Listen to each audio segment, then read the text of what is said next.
welcome into Crunch Time Nightly here on ASTV Productions. I am Michael Wags, Wagon Connect, joined alongside by my co-host Joe Hamilton. Scott Tobin is at the ballpark tonight for the Cardinals and Pirates, so he's enjoying hopefully a dry night. It's been a little rainy here and there today, but hopefully they're enjoying at least somewhat of a dry night downtown in St. Louis. But Joe, man, how are you doing? It's been a couple days. I was out of town this past weekend, so I haven't seen you guys in a while. How are things going, my man? Things are going good. I did a great interview with Darren DuPont yesterday, CEO of DuPont Media. If you guys haven't seen that yet, you need to go check that out on our page. It was an awesome interview. I had the pleasure of doing that. It was so much fun. Can't wait to have him on again. Sounds like a plan, man. Sounds like a really, really good interview that you had. And Lester, yes, thank you for welcoming me back. It's been a little while. I went to North Carolina over the weekend for a wedding of one of my former employees. It's really kind of odd. I'm getting a lot of employee interaction, former employees getting married, employees watching the show.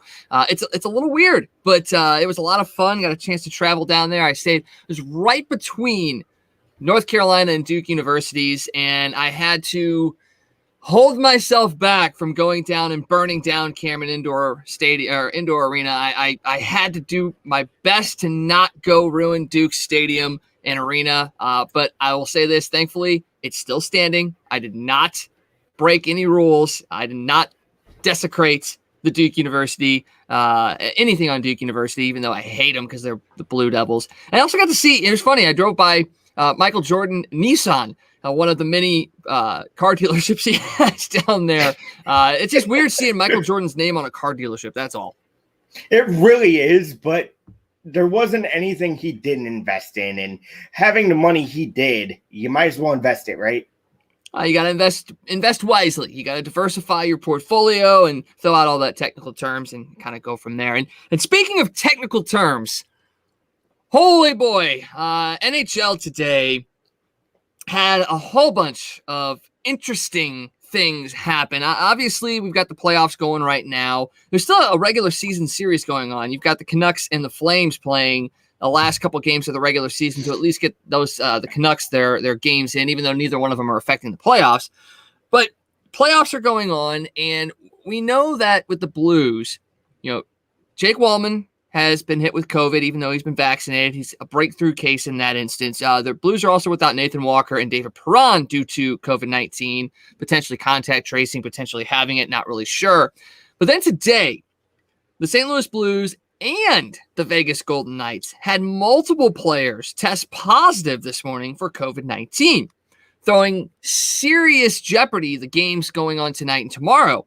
Obviously, the Blues are playing Colorado here. Puck drop coming up in about 26 minutes. And you're sitting there going, oh, boy, here we go. What's going to happen? Are they going to cancel games? Are they going to just, play with who they have? What is going to happen? Everybody was freaking out about it. Well, then a couple hours later, everything turned around the other way. The NHL came out with a statement today based on potential bad test. And basically they said, quote, those reported results emanated from the same laboratory and due to other peculiarities and similarities as among the test results themselves, an investigation was initiated into the possibility that the initial test results reported may have been in error. All affected players, including possibly Vladimir Tarasenko and Jordan Binnington, all affected players were immediately isolated and further testing was done involving collected samples. Those tests have returned uniformly negative results, therefore confirming that the initial reported test results were in error. As a result, all affected players will be eligible to play in their team's next game, end quote. Joe, man, how badly were you freaking out? And now that, they came out and said that these guys could play, how much of that is actually going to affect them by not having a morning skate? Jordan Binnington, Vladimir Tarasenko, guys that were not able to have a morning skate, how is that potentially going to affect their gameplay tonight?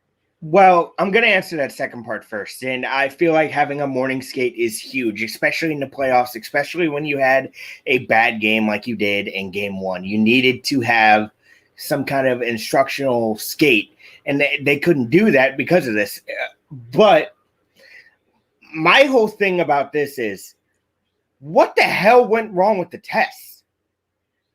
That I know I didn't answer the first part. I was freaked out. Let's just put it that way. But then I'm thinking to myself, after reading the statement, what the hell happened to the test? And a lot of people are saying, no, it's a conspiracy theory. They're conspiring against certain teams. I don't believe that. It just seems kind of odd that this would happen and the end result happened like it did. What do you think happened there, man? I asked you in the group chat. I never got an answer, but can you really answer that question? I mean, we've seen it how many times in how many different sports and how many different walks of life. There's been a ton of false positives. You have a crap ton of tests that have been produced in a short amount of time. And at some point, maybe a bad batch got into circulation and they were part of the tests that were done today. Now, it seems like more than anything, this is actually more of a laboratory issue more than anything else. This is not necessarily a test issue. It's more of a laboratory issue. So the real question is this a laboratory that's been used prior? And if that's the case, what happened in that instance? Is it a test issue? Is it something else that happened? Was there some sort of contamination along the way? But as far as a conspiracy theory, no. I mean, come on. It's not anywhere close. And I'm the most conspiracy theory of them all when it comes to this show. I look for conspiracy theories everywhere. But there's just no way. I mean, if it was just the Blues, maybe, possibly, you could say, potentially, especially if they were using a laboratory in Colorado when they're playing Colorado. I mean, maybe you could work some stuff around. But the fact that Vegas was hit by it as well, and potentially there could have been other teams that may have had a player here or a player there that had this same sort of issue. But it happens, man. It happens, and they just had kind of to come together. Now, the thing about this for the Blues is the amount of adversity that they faced in 2019 and were able to come back from. If they can harness that kind of mindset from then to now, this is one of those games where they could come out and really make a statement and reverse the trend from game one. Say, hey, look, we were hit by false positives, and now we're just going to come out and play our game. We're here. We're not sick. Let's just keep on going. If they take this and harness it, it could be just like 2019 where they face adversity. They forget about it. They go out there, they play their style and their game, and then win the games that they're supposed to. So I'm very interested to see how they come out tonight, because this is a very, very not must-win game, but I really, really hope that they find a way to take game two and split this series coming back to St. Louis. The big key for me, if they're going to do that, you need to play better in front of Jordan Binnington. I know 50 shots, 49 shots actually, isn't ideal. And it seemed like Wags, and I wanted to ask you about a certain aspect of the game. It seemed like the Colorado Avalanche were beating the Blues on the boards. What do they need to do in your mind to kind of negate that? I mean, because it seemed like they were winning every board battle. We could not touch them on the boards. They need to move their feet. And that's the biggest thing. I mean, you watch the highlights, you watch the game. A lot of times, guys were just standing around, and Colorado was continuously skating. You can't slow down a fast team by standing still. That's the whole thing. You don't let them come to you. You have to go out and attack them. And I think that's a big key tonight will be, do the Blues go out and attack? Now, they were doing that in the first 5 minutes of the game. They did it a little bit more so at the end of the game as well. But the chunk in the middle, where the goals were scored, that's where they kind of got away from that. And, everybody's sitting there saying, oh, they just need to go out and hit. They just need to go out and hit. No. They need to go out and play their game. Their game is a heavy game. It is a game that is around hitting, but it's also around puck control as well. If you keep puck control, if you have time in the offensive zone, if you prevent Colorado from really getting going, you're gonna win the game, because you're gonna slow them down in a sense. Don't give them power play opportunities, even though the PK has been better near the end of the season. You have to do everything you possibly can to not let them get going. Don't let, if anything, it starts and stops. If they can just start and go, that's a problem. But if you interrupt that flow and just their ability to kind of start rolling, then you're going to be fine. I think for the Blues, it's really missing David Perron. And I know we say that a lot, but it really is. He's a huge piece to this team. He obviously was their leading scorer this year. He was a point-per-game player. But I still think this team can do enough in Colorado to take out the Avs in this game and potentially win it. I mean, I'm looking at possibly a 2-1 game tonight for the Blues. I'm hoping it's not going to be a high scoring affair. Now watch, it's going to be like 9-8 or something like that. But I just feel like this team needs to really get to their style, and their style is a low scoring, heavy, physical puck control kind of game. It is. And you got to wonder what Berube said to them after game one. I'm the king of the overreaction. Craig Berube is the exact opposite. So he's probably like, you know what? It's game one. You can't put too much ownage into game one. But then I look at it, Wags, and I kind of see where you're going with this. I agree with you. Game one is besides a game where you could get knocked out or knock a team out, that's the biggest game of the series. Because it sets the tone for the series. No, but how many times have the Blues won the first 2 games of a series at home and then go on to lose 4 straight? I think it happened 2 or 3 straight years in a row. So yeah, no, it does not. It's not about setting the tone for the series. It's about finding out who you're going up against. And yes, that's even going up against a team that you've played multiple times in the season. Playoffs are a different beast. You still have to find some way. You have to feel out your opponent. So game one is more of a feeling out kind of game. It's where you find out where you have to make adjustments, and then you make the adjustments. If you don't make the adjustments, that's on you. But game one, the statistics and all that kind of stuff say game one is an important game. Whoever wins game one usually wins the series, blah, blah, blah, blah, blah. There are statistics out there that'll say it's an important game, but it's not as important as people make it out to be. Many, many, many times teams win game one and go on to lose the series because, it's about home ice. And you can win the first 2 at home, lose the next 2 on the road, and all of a sudden you're at a even series again, and it's a best of 3. So it's important, but it's not like ridiculously imperative that you win game one. You always want to start off on a good foot, and you always want to. So winning game one is nice, but you learn a lot in game one, and that's where you go and take the lessons you've learned and apply it to game 2. If you don't do that, then yes, you're probably going to lose the series because you're already down a game. But if you take that game one and you go, look, we only lost 4-1. Jordan Binnington was on fire. May not be that good again, but he possibly could be. They had opportunities in game one that they weren't able to capitalize on.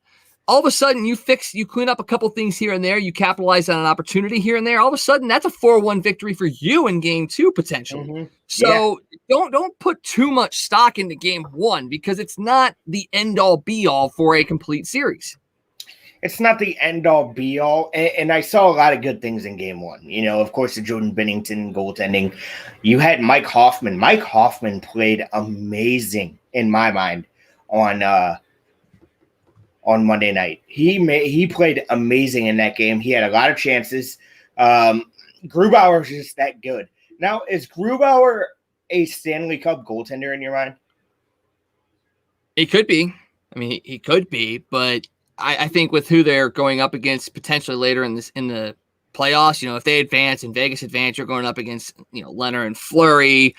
You've got a couple other goaltenders that are probably superior to him, but he's been on a run. He's been deep into the playoffs when he was with Washington, so he knows what it takes to get there. I don't know if he's got the ability and the wherewithal to actually win it, but he might be able to get him there, and he's got a powerful offense in front of him, so he doesn't even have to be phenomenal in a sense to win a Stanley Cup this year if Colorado clicks on all cylinders. So right now you got the Capitals and Bruins 2-2 getting ready to go into double overtime. The Hurricanes lead the Predators 1-0. The Hurricanes lead that series 1-0. Third period just underway there. In the second period, you got game one between the Jets and the Oilers. That is tied at 0 in the second period. We're going to take a quick break here on Crunch Time. Come back with Joe Roderick from Claves Online, talk a little bit about baseball. So make sure you join us for more Crunch Time next here on ASTV Productions.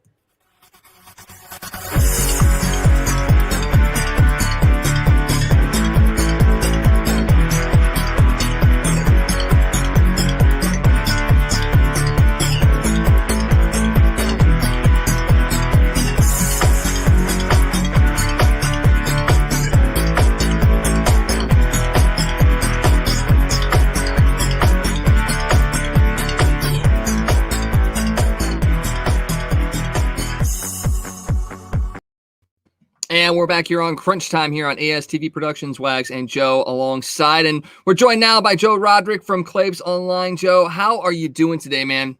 I'm doing good, guys. How are you? Cannot complain. The fact that we've been able to get these last couple Cardinals games in between the raindrops has been pretty nice, and they've been playing okay the last couple days after that sweep in San Diego. We're going to talk a little bit about that in a second, but we kind of want to hit on something that's kind of been going around the last couple of days, and you kind of got some intimate knowledge, obviously having been around Tony La Russa when he was with the Cardinals. Kind of want to get your thoughts on the situation up in Chicago. I mean, you're a White Sox fan as well, too.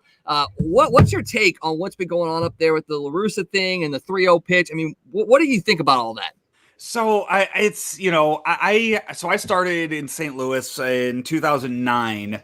And the few games that I covered, God, I was too nervous to ever ask Tony anything or talk to him or bring anything up with him.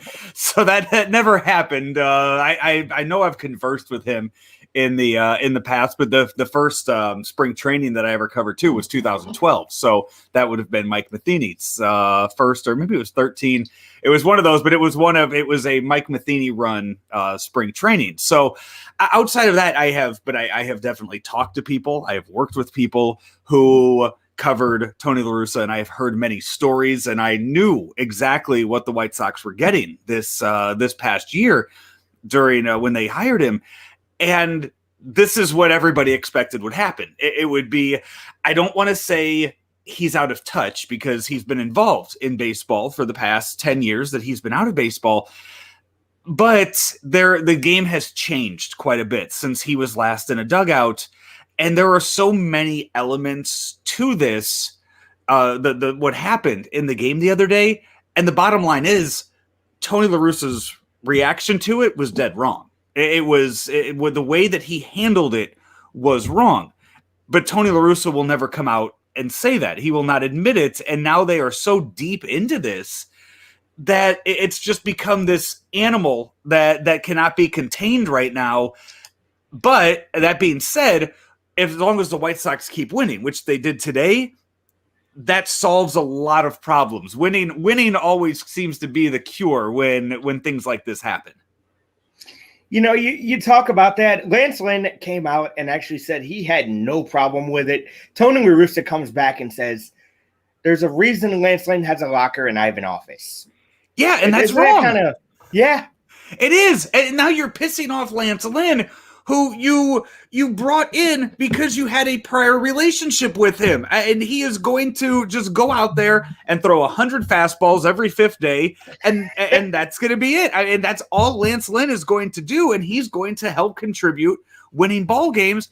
And now you're pissing him off. And Lance Lynn's not going to, he's not going to fight him. He's not going to sit out a game. He's not going to do anything. But there's just that little riff now in the locker room that you've done with him. You insulted a rookie. You called him clueless to the media, which should never have been done. You pissed off Tim Anderson, who's one of the leaders of the clubhouse. There are a lot of veteran players who have taken Yerman Mercedes under their wing this past year. When you look at some of the other players in that clubhouse and the similarities they have to a guy like Mercedes that he is learning from and growing from, and you are just alienating so many different aspects of that clubhouse for that. And then, not only that, that was when you look at all the comments that have been made this past week by La Russa, I don't know if the one to Lance Lynn comes into the top three, because the one I had the biggest problem with was coming out after the game and defending the Twins pitcher, saying, maybe he wasn't throwing at the guy. My God, that's clueless. That's clueless to say that. And it has got to be so frustrating. And I have talked with a few members of Chicago media. I'm interviewing one tomorrow for my show. The hatred, I know it's a strong word, but the hatred that Chicago media has for Tony La Russa, a team that's winning and has one of the best records in all of baseball. I've never seen anything like this. So is there a chance that this is kind of a one and done thing for him then? I mean, yes, if they keep winning, it solves all issues, but are they really wanting to go past this if it lingers? I That's a hard one to answer right now, and we're so early in the season too. I mean, the one thing you always heard about LaRusso when he managed was how much he put into every game. How he would come out of a game sweating from how hard he managed a game, and we're sitting here on May 19th. What is his physical? How much is he going to have physically on August 19th, September 19th, October 19th if they make the playoffs? It's one of those things that just how much does he have left in the tank? That's very true. Yeah, I mean, he is older. I think he's in his 80s, so it's not a young man's game anymore, or it's not an old man's game anymore. It's definitely a young man's game. And kind of going back to this whole home run thing, at what point do you sit there and tell your guys go all out, and then at what point do you tell them to hold back? Because I mean, that's not the mindset that you want as a player. You want to give your all at all times. There should really be no point where you pull back. I mean, that almost feels like you're not doing your responsibilities as a player, and it's not your fault that a position player is up there pitching. I mean, is there a line that has to be drawn? I mean, when you put in a position player like the tortoise, I mean, it's become a comedy routine.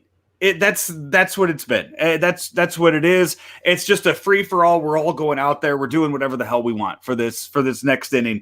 That's what that is, and that's what that was. You have them up there throwing 47-mile-an-hour pitches. I mean, that is you just go out there and you just have a field day with it. I mean, I played back in high school. I played against East St. Louis. When you've played East St. Louis in baseball, you went out there and you tried to go 5 for 5. You didn't care what the score was. You were out there to improve your batting average that day. When you're facing a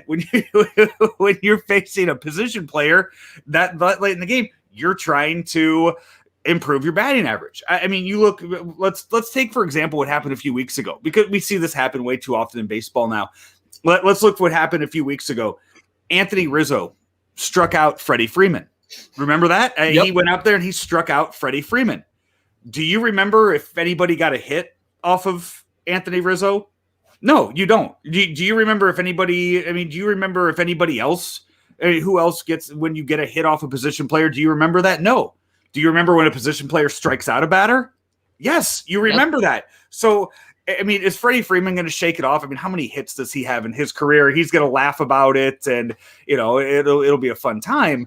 But the thing is, it's a laughing stock. It's a comedy show for that inning. So if you hit a home run off the guy, okay, you're not being laughed at by your teammates for striking out to this guy. Understandable. And the whole Freddie Freeman and Anthony Rizzo thing was cool too, because they are like best friends. So I mean, that adds another layer to it too. Right. And Freddie Freeman, I guarantee, was trying to hit a home run off of Anthony Rizzo. He would have swung a 3-0. I mean, and he would have heard. I mean, either way, they would have both heard about it forever. That they would have. All right, let's talk a little bit about the Cardinals, because they're back home playing Pittsburgh, the team that'll help solve all your worries. They had a good week last week, early on, obviously in Milwaukee. They got swept by San Diego, and I'm not going to sit there and say I'm disappointed that they got swept, because San Diego's a really good team. Yes, they were down some players, so maybe they were in a position where the Cardinals should have taken advantage and gotten at least a game or two there.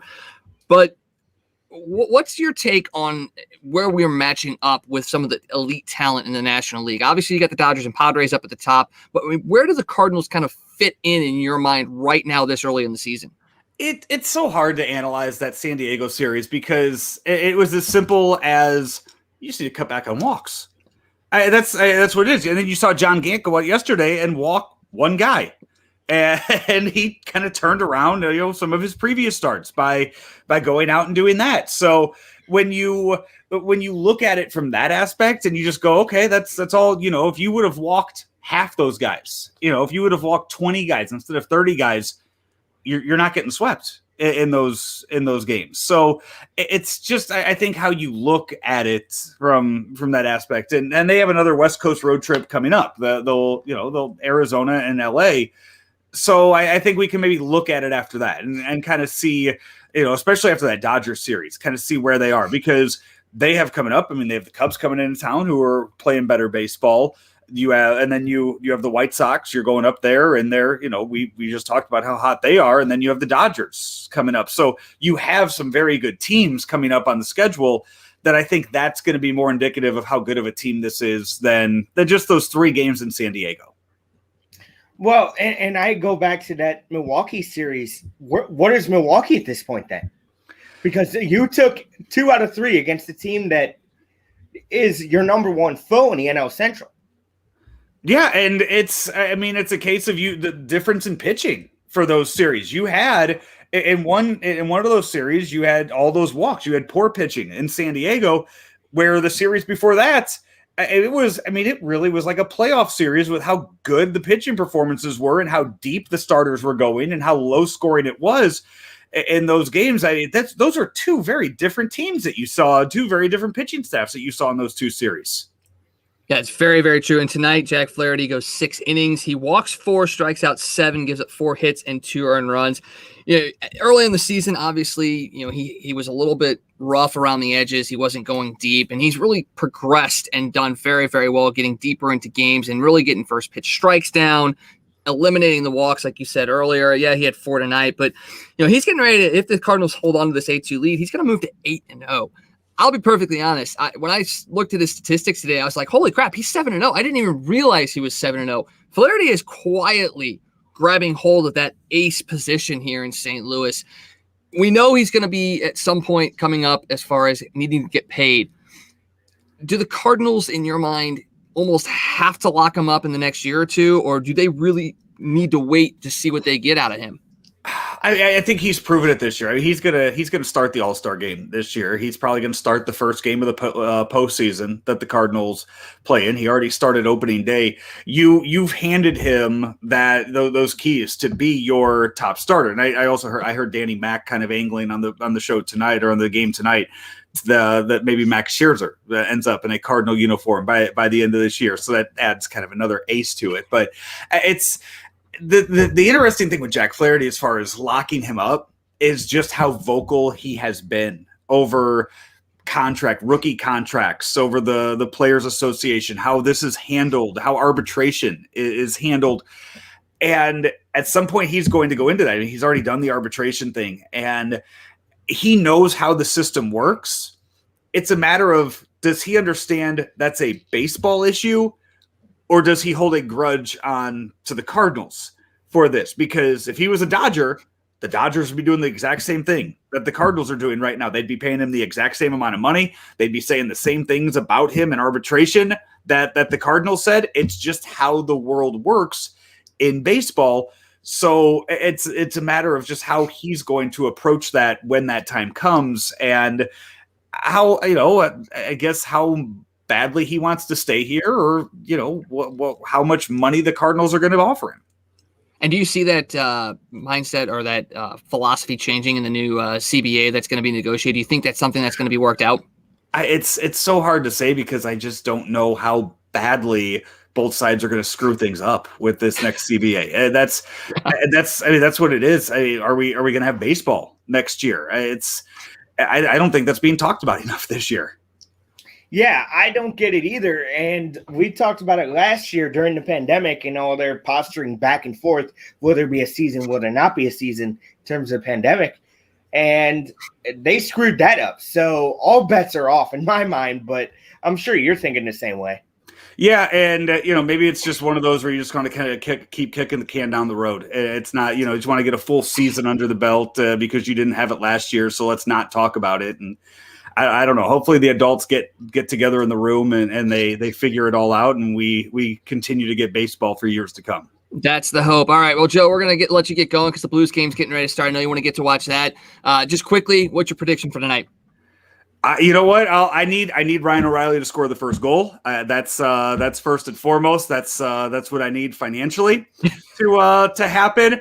But I would like to see them play a little better defense than what they did back on Monday, and bring it back to a very loud Enterprise Center this weekend. That's the hope. Well, Joe from Claves Online, thanks for joining us. Quickly, you got anything big coming up this week? I got Matt Spiegel of 670 The Score coming on this weekend. We're going to talk Cubs. We're going to talk White Sox. We're going to talk La Russa. A lot to go over with him. And I think, depending on schedules, I think maybe Andy Strickland on the show tomorrow or this, I guess, Friday as well. So we'll talk Little Blues hockey. So it'll be a jam-packed show. Awesome. Well, we'll look forward to hearing that, and we'll look forward to seeing you here again next Wednesday, Joe.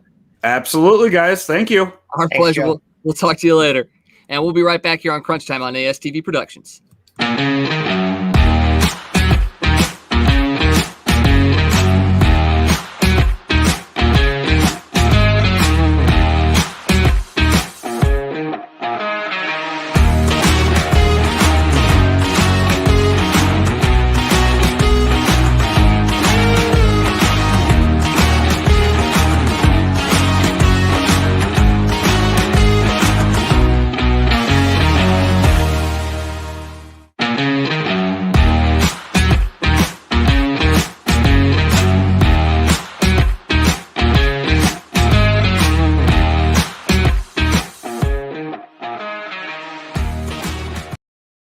And we're back here on Crunch Time Nightly here on ASTV Productions. Joe and Wags breaking down the day in sports. Let's go ahead and dive into more baseball, talk about the games that are going on right now, some of the games that have been completed as well. We talked a little bit about the fact that the White Sox won today, a 2-1 victory over the Twins. Lucas Giolito goes 8 innings, just 2 hits allowed, 1 run as well.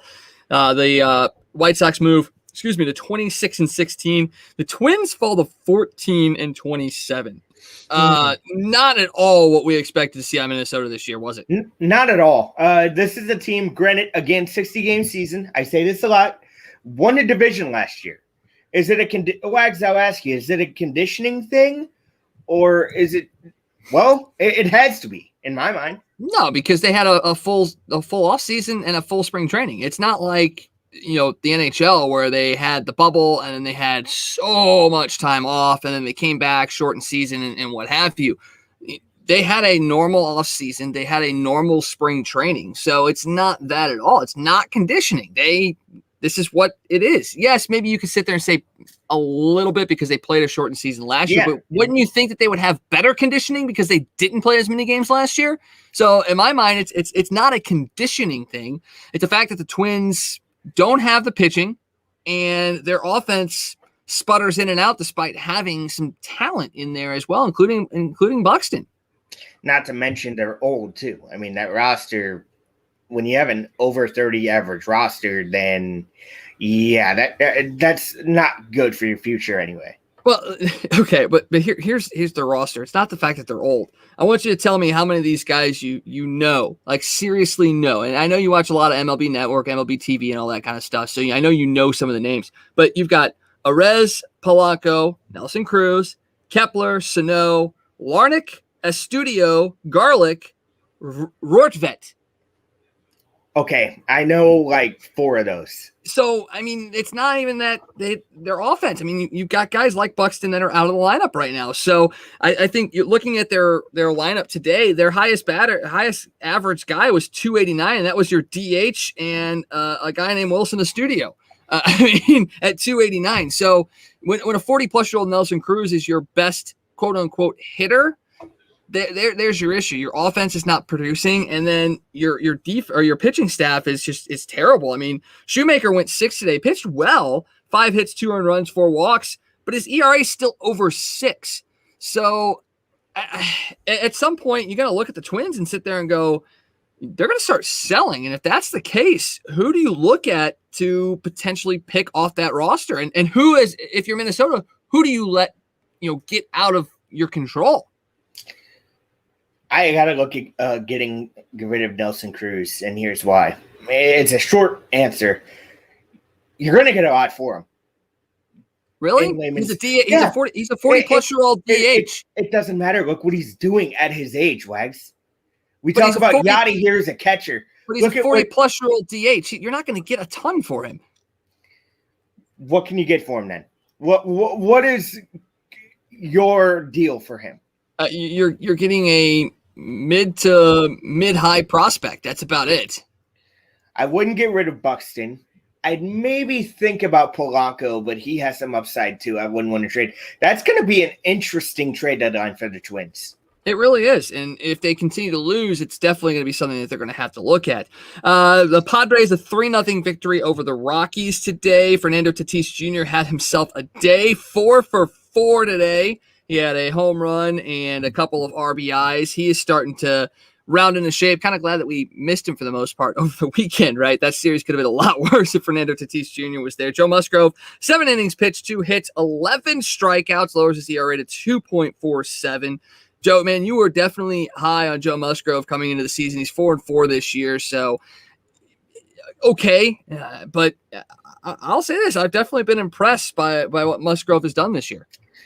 It's been a mixed bag for Musgrove, but when he has the potential to put out games like he did tonight, he just needs to find that consistency, which I think he'll find later in the season in San Diego.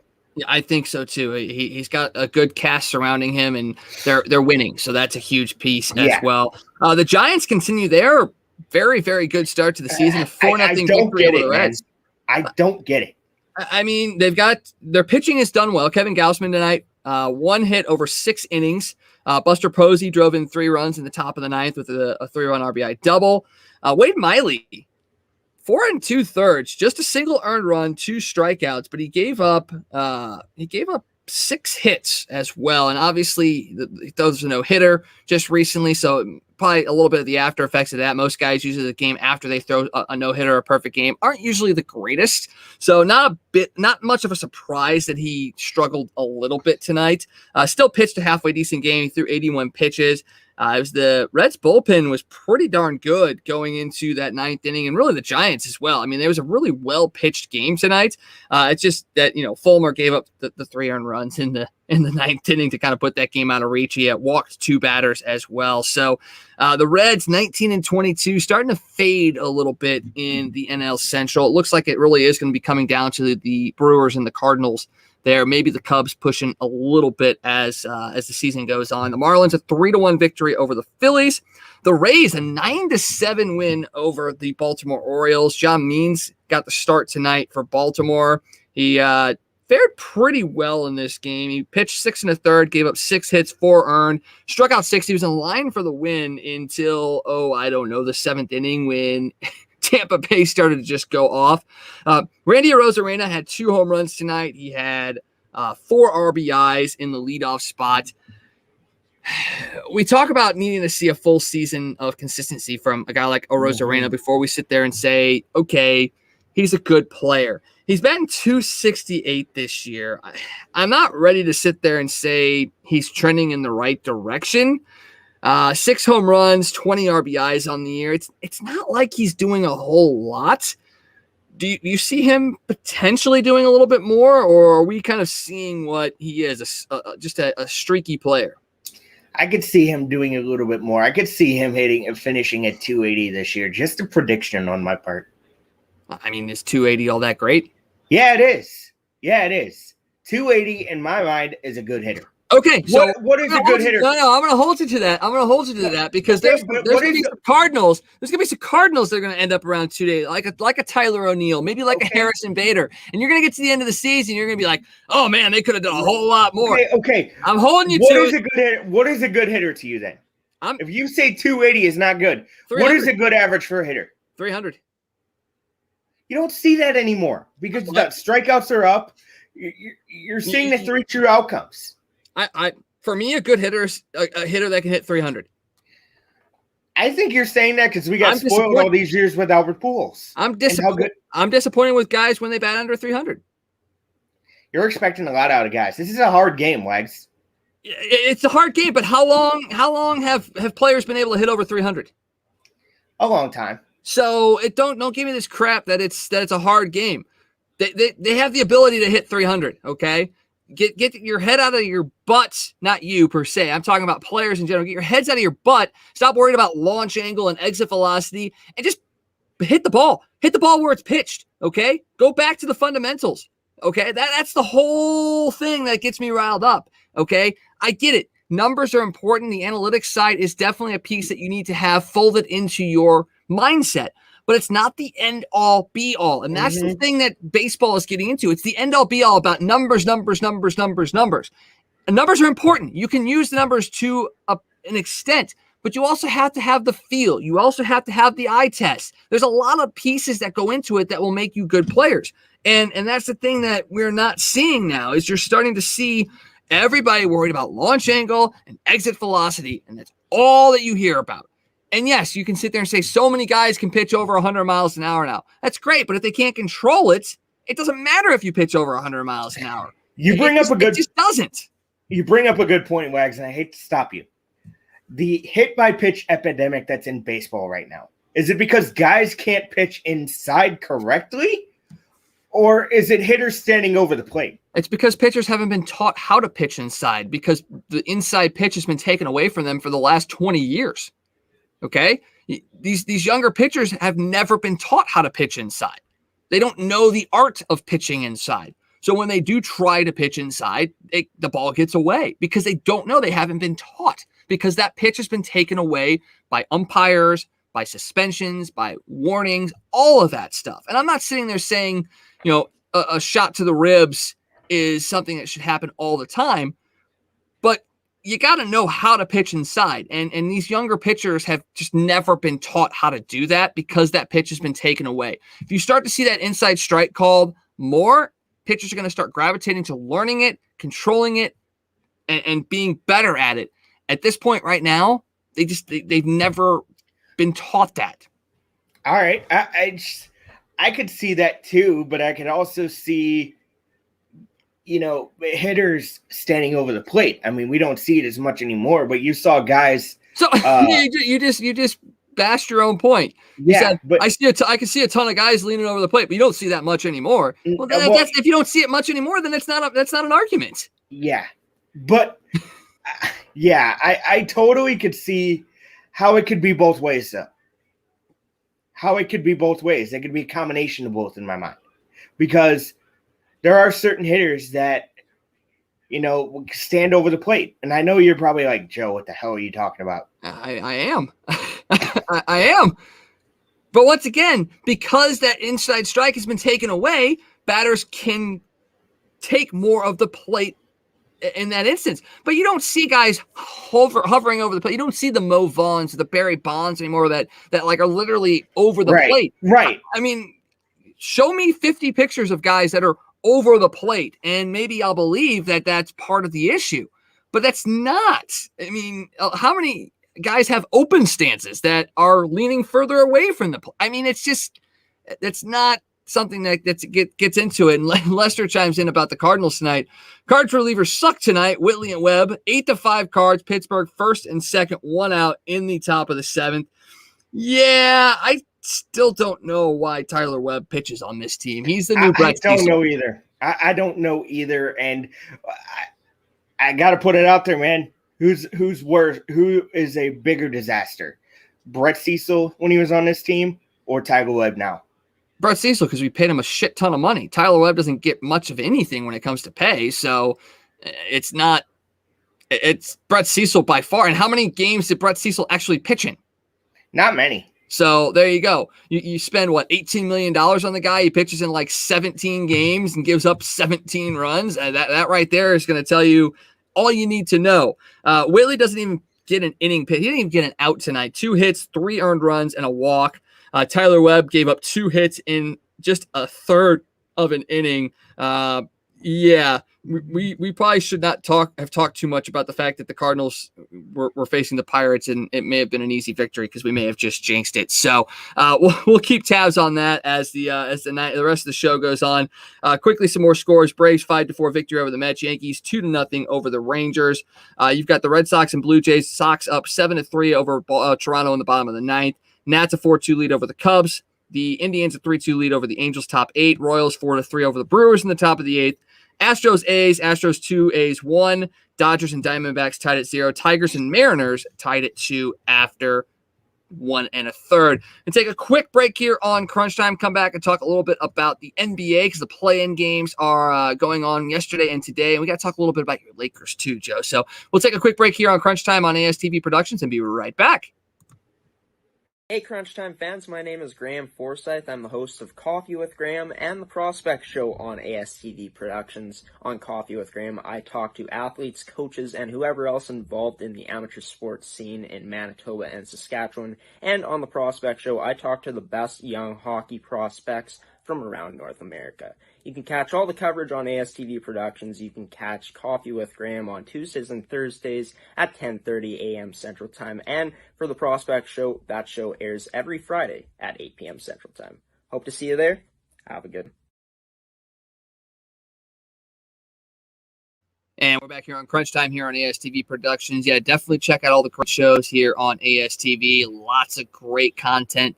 Gotta make sure you check it out because you're missing out if you don't. Definitely missing out. All right, Joe, let's talk a little bit about this NBA play-in tournament per se.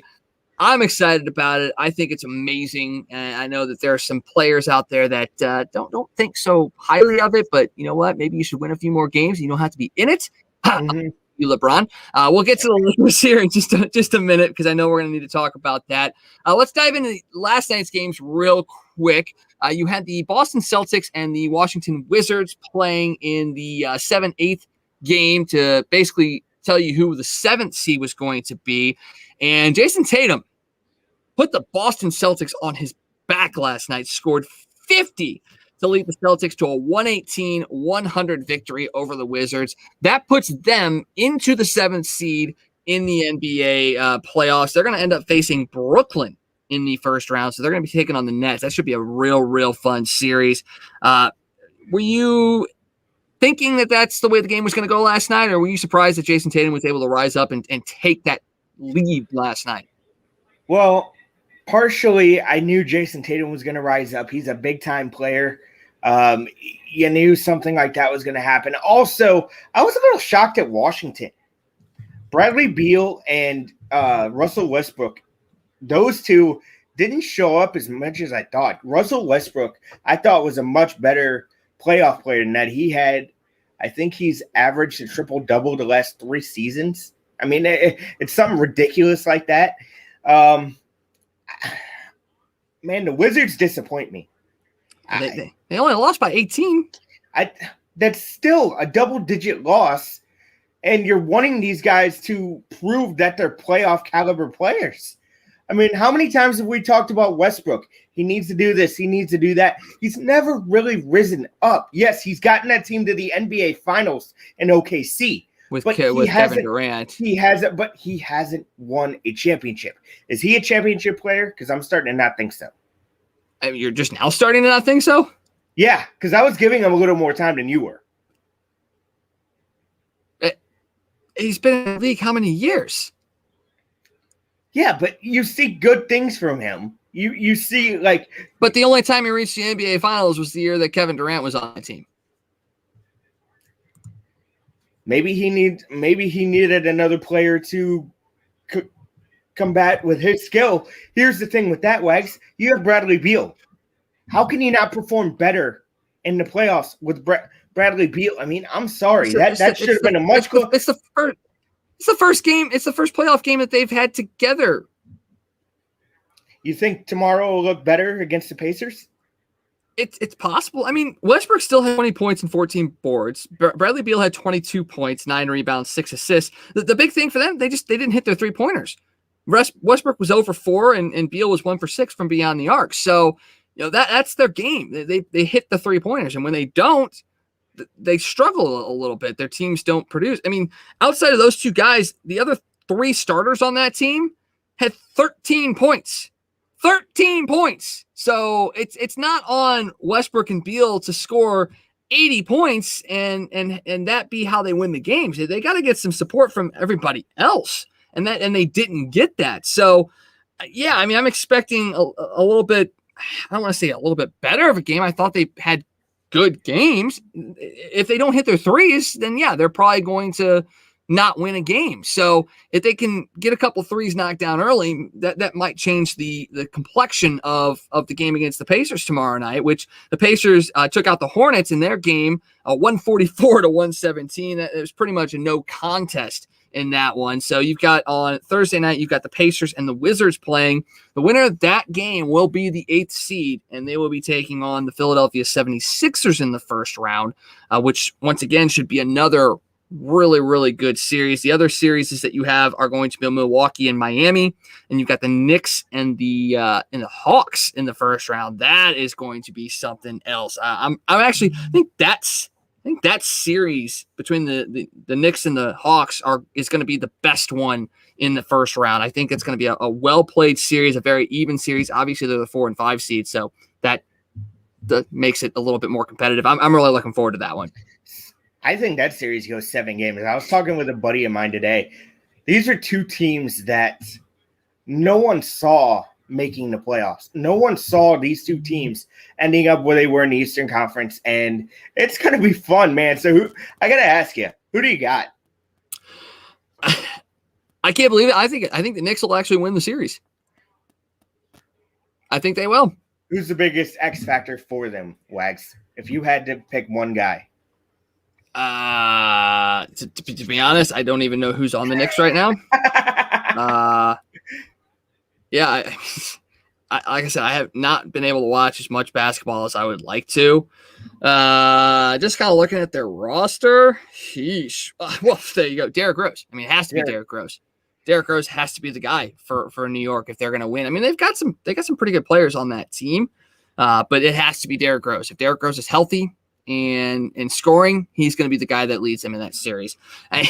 Honestly, you can't forget about Trae Young over in Atlanta too. That's going to be one hell of a series, to be perfectly honest. All right, going on tonight, you got the Western Conference play-in games. The Spurs and Grizzlies were the 9-10 game tonight. The winner of that one will play the loser of the Warriors-Lakers game that's going on right now. And the Spurs were kind of on the upswing. The Grizzlies were kind of on the downswing the last week or so leading into these play-ins. And a lot of Grizzlies fans were a little worried about what was going to go down in this game. And they held on, man. They ended up taking out the Spurs 100-96. Dylan Brooks scored 24 points, 8 of those in the fourth quarter. And Memphis was able to hold off the Spurs tonight to eliminate them and move on to that chance of being the 8th seed come Friday night. Rudy Gay, 20 points for the Spurs to lead the way. Man, I tell you what, the fact that Ja Morant wasn't the leading scorer tonight means that I would sit there and say that as a Grizzlies fan, I'm kind of happy that's the case, because that means other guys stepped up, and that's something that you haven't seen recently from Memphis. Now, you had 3 guys score 20-plus points tonight for Memphis. Brooks, Valencianos, and Ja Morant had 20 as well. Valencianos, 23 rebounds tonight. He was 23 and 23. 23 points, 23 boards tonight. Hell of a game from the center from the Grizzlies. The Grizzlies have always been a team that's kind of like, they're right there, but they just can't seem to put it together. Yes, they're going to get a tough team, whether it's the Warriors or the Lakers, for that chance at the 8th spot. If they are able to get that 8th seed, do you think they might possibly be able to go on a run? I think so, and I think Ja Morant's going to be the biggest reason why. I mean, this guy has proven all season why he's one of the up-and-coming stars in the NBA. So I could definitely see it. I just don't see them getting past either the Lakers or Warriors. Yeah, I don't. If they do, they would be going up against Utah. And as much as I'm not sure what Utah's all about this year, I don't think they'd be able to get past the Jazz. It just seems like they're not peaking at the right time. So even if they were to get past either the Lakers or the Warriors, I don't think that they're able to go on a run. And that hurts, because I like the Grizzlies. I like what they've got going on. I like some of the players that are on that team. I really hope that they use this year to build, and next year come out even hotter and continue to rise up. So we'll see how that goes. And currently the Warriors and Lakers are in the second quarter. The Warriors a 35-26 lead over the Lakers. Oh boy, Joe, man. How are you feeling about this one? I wasn't feeling great going into it, because you were facing they're a wounded Warriors team, no pun intended, but they have Steph Curry still. Steph Curry has to be the best shooter of all time. I mean, the best. Would you say that, Wags? Am I going a little overboard with that? No, not at all. Not having Klay Thompson's huge. I get it, but I think Steph Curry can will that Warriors team. If they make it, he can will them on a run. They could be a surprise finals team if they can get past. Surprising the fact that they had to play in the play-ins to get there. Yes. No, surprising in terms of injuries. I mean, you're missing Klay Thompson. That's huge. Yeah, but like you said, you've already said they've got Steph Curry, the best shooter in NBA history, essentially. So, I mean, I wouldn't say it's necessarily a surprise, but I get what you're saying, though. I mean, a lot of people counted them out when Klay went down. Yeah. But they found a way, and the leadership of Curry is being shown. It really, really is. And if they hold on tonight, they will be the 7th seed, and they'll take on the Phoenix Suns in the first round, and that will be a very, very interesting series, to say the least. Okay, got a couple of housekeeping notes to get you caught up on some of the things that have gone down during this show. Corey Kluber, second straight day, we've got a no-hitter. Corey Kluber goes 9, strikes out 9, walks just 1 in the Yankees' 2-0 victory over the Rangers. It's his first career no-hitter, and I just got to say, he's bounced back. Yankees, I think, did a great job picking him up, but that's not 6 no-hitters on the year. A little crazy. This just a couple months into the season. It really is, and you have to wonder. Rob Manfred wants to have a spike of offense in Major League Baseball, and this is not what he had planned. That's for sure. Spencer Turnbull yesterday did it to the Mariners. That's the second time they've been no-hit. The Cleveland Indians have been no-hit twice. Now you have the Texas Rangers being no-hit against Kluber and the Yankees. What should Major League Baseball do going forward? Because this go back to the last segment. Go back to the last segment and say, stop worrying about launch angle and exit velocity. Okay, work on the fundamentals. Can Major League Baseball do anything? Not the players, not teams, but baseball can't come in and do anything. What can baseball do? What can they do? Come in and say, okay, you know what? We're going to give you bats that are 4 times the size of the bats that you have now. That'll help with hits. like seriously, what could baseball do to get more runs to be scored? They can't. I mean, you can't. You can't. I mean, he needed to have a better plan than he has. He wants more runs scored in Major League Baseball. How are you going to do that? He's testing some things out in the minor leagues, like moving the mound back a foot, which I don't know how that's going to help anything. It helps because now instead of guys throwing 100 miles an hour, you're back to the mid-90s. The ball's traveling further, so the ball slows down a little bit as it gets closer to the plate, gives the player a little bit more time to react. I mean, that's the whole purpose of moving it back. You're seeing more guys coming up. Yes, they're throwing high 90s, but they're throwing high 90s with sink and movement. Right. And by moving the mound back, you're allowing the movement to happen earlier, which gives you a better understanding of where the ball's going. So that's the whole impetus behind that. I don't see that ever happening. I mean, it's an ebb and flow, man. I mean, how many years ago was it that we were talking about the fact that they're hitting a record number of home runs? Everything's cyclical. Okay. It's gonna change. Right now the pitchers are ahead of the hitters. So sometime soon the hitters are going to be ahead of the pitchers. It is what it is. It's going to happen. You just have to, once again, you have to blend the analytics and the actual playing of the game. And that's the whole point of it all. You have to do it. You're going to see pitchers dominate. It's going to happen, but you're also going to see batters that are going to, take advantage as well. So that's kind of how that is in my mind. Just to give you guys an update for those of you that are still watching, the Blues trail the Avalanche 1-0. Jonas Donskoy scores 35 seconds into the game tonight. Great start by the Blues, being outshot 8-2 as well. So let's see if they can pull it back together as we are ticking down to about the halfway mark of the first period. The Avalanche a 1-0 lead over the Blues at this point in time in game 2. All right, man, Joe, good show tonight. Hopefully the Cardinals are going to be able to hang on as well. We'll see about that. And make sure you guys come back tomorrow night for another edition of Crunch Time Nightly.